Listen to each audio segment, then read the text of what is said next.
Vision 2030, madini ni maisha na utajiri. Wadau wa madini wilayani Geita wameidhinisha kiasi cha shilingi milioni 350 zitumike kukarabati jengo la halmashauri kwa ajili ya kufunguliwa soko jipya la madini wilayani humo.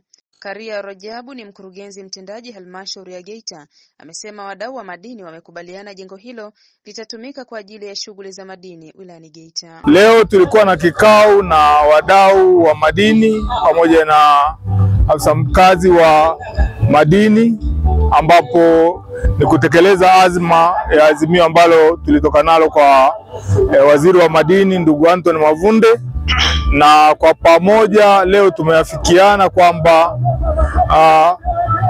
kuanzia mwezi wa 7 kama ambavyo wadau hawa wanatakiwa wahamie katika jengo hili, tutahakikisha kwamba ukamilishaji wa yale ambayo wameyabaini, ikiwepo jengo hili kujengewa fensi, kamera, lakini pia kuwajengea majiko ya kuchomea dhahabu.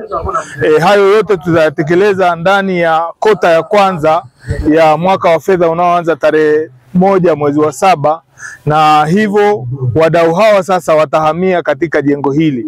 Kwa hiyo kimsingi kabisa tumekubaliana kwamba jengo hili sasa litatumika kwa ajili ya shughuli hizi za madini, na kama ambavyo imetarajiwa liwe soko katika sehemu hii ya Katoro. Hivyo basi tumekamilisha leo taratibu zote. Estimate zote zitagharimu karibu milioni 352. Kwa hiyo tunategemea kwamba kwa kuwa jambo hili lilikuja tukiwa tunatekeleza bajeti ya mwaka uliopita, tutaliweka katika bajeti zetu zinazoanza. Kwa hiyo utekelezaji utaanza mara moja, na tumeafikiana kabisa kwamba kama ndugu zetu hawa wa upande wa sekta hii ya madini wana uwezo wa kufanya hizo kazi, pia tunaweza tukakubaliana kwa mikataba ambayo inaeleweka, wakafanya then wakaja kupata hizo pesa baadaye. Kwa upande wake afisa madini mkazi mkoa wa Kimadini Geita Samuel Shaw amesema wanaendelea kutekeleza agizo la waziri wa madini Mheshimiwa Anthony Mavunde la kutaka soko la madini lifunguliwe eneo la Katoro wilayani Geita. Utakumbuka mnamo tarehe 11 mwezi wa 4 Mheshimiwa waziri wa madini Mheshimiwa Anthony Mavunde akiwa kwenye eneo hili kwa na kongamano la kupongeza mafanikio ya sekta madini katika kipindi cha Mheshimiwa Dr. Samia Suluhu Hassan, Rais wa Jamhuri ya Muungano wa Tanzania, alitoa maelekezo ya kupandisha hadhi soko la kituo cha ununuzi wa madini Katoro kuwa soko la madini. Maelekezo hayo aliyatoa katika kongamano hili, na maelekezo hayo aliyatoa kutokana na mafanikio makubwa yaliyopatikana katika biashara ya madini kwenye kituo cha ununuzi wa madini Katoro. Hivyo serikali ikaona kuna wajibu wa dhati kabisa kupandisha hadhi kituo hicho cha ununuzi wa madini kutoka kwa kituo cha ununuzi wa madini kuwa soko kuu la madini. Maana yake wale wafanyabiashara watatoka kwa brokers, sasa wataenda kuwa dealers. Kwanza hayo ni mafanikio kwa wale wafanyabiashara, kwa sababu biashara yao imeonekana sasa imekuwa na wanakidhi hadhi na wana mitaji sasa ya kuwa wafanyabiashara wakubwa wa madini, ambapo watakuwa na fursa ya kuweza kusafirisha madini yao kwenda nje ya nchi kwa kutokea hapa Katoro. Lakini sio hilo tu, pia atapata fursa ya kuweza kushirikiana na wawekezaji mbalimbali katika kuwekeza kwenye biashara ya kununua madini, tofauti na ilivyokuwa ni broker.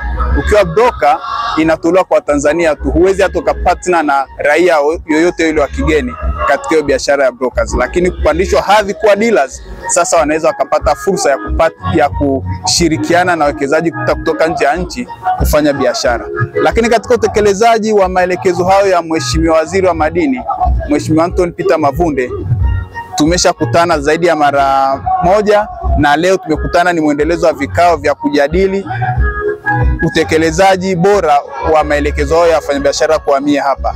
Leo tumekutana kwa kushirikiana na mkurugenzi wa halmashauri ya Geita, mkurugenzi wa mji mdogo wa Katoro, lakini pamoja na wafanyabiashara wa dhahabu hapa Katoro. kujadili namna gani ya kuboresha miundombinu ya soko hili ili iendane na biashara yao wanavyoitaka. Kama utavyofahamu, rais wetu anapenda tuwe tunashirikiana kati ya sekta binafsi na serikali. Mwenyekiti wa wafanyabiashara ya madini Brokers Musa Kasuku Katani amesema wako tayari kuhuisha leseni zao kuwa wafanyabiashara wa madini wakubwa, yani dealers. Za dhati nyingi sana kwa viongozi. Tumekaa kikao cha ndani, tumejadili mengi, lakini pamoja na kujadili ni mengi ambayo wametueleza, hususan ni kuboresha jengo lao hili ili tuweze kuhamia hapa, na RMO ametuhakikisha kuanzia tarehe 1 mwezi wa 7 tutakuwa tumeshahamia kwenye jengo hili, kwa maana ya uboreshaji ambao wataufanya kwa haraka, na pia tuko tayari kwenda kuchukua mareseni kwa maana ya kuhuisha mareseni kutoka kwenye broker kwenda kwenye dealers. Kwa ni jambo la kumshukuru sana Mwenyezi Mungu kwa viongozi aliotupa kwa maana ya ufuatiliaji wa maagizo ya viongozi wakubwa. Lakini pia nipende kutoa shukrani zangu za dhati kwa Mheshimiwa Dr. Samia Suluhu Hassan kwa namna bora alivyopambana kutuleta viongozi wenye uelewa. Maagizo yanapotolewa wanazidi kuyafuatilia na sisi tunayatekeleza kama viongozi wa ngazi ya chini. Manufaa yanapatikana mengi sana kwa sababu mle pembeni kutakuwa na uzio, lakini nje ya uzio kutakuwa na biashara ndogo ndogo ambazo zitafanyika kwa maana ya mamantilie. Mtu amekuja kuuza mali yake hapa, atatoka nje aenda akale. Kwa fursa nyingi zitapatikana. Kwa majina naitwa Richard Hussein Maboja, ni mdau wa sekta ya madini ya dhahabu, ni broker katika soko la Katoro. Mapokeo ya Mheshimiwa Waziri tumeyapokea kama wadau wafanya biashara. Tuko tayari kuhamia kwenye soko jipya hili, ila ndo kama hivyo tunasubiri kuona kwa upande wa serikali wamalize mahitaji tuliowaambia, tunahamia. Kwa majina naitwa Michael Samuel Futi, ni katibu wa soko dogo la Katoro broker, lakini limepandishwa hadhi na ambapo mpaka sasa hivi tunapanda kuwa dealer kwenye jengo letu hili hapa.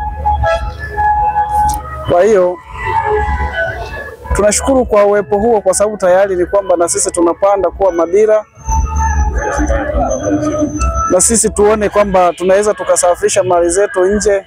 Ikumbukwe kuwa tarehe 11 mwezi Mei mwaka huu, Waziri wa Madini Anthony Mavunde alimwagiza mkurugenzi wa halmashauri ya Geita na ofisi ya madini mkoa na wadau wakae wote ili kuweza kufungua soko jipya la Katoro ndani ya mwezi mmoja. Mohab TV, Geita.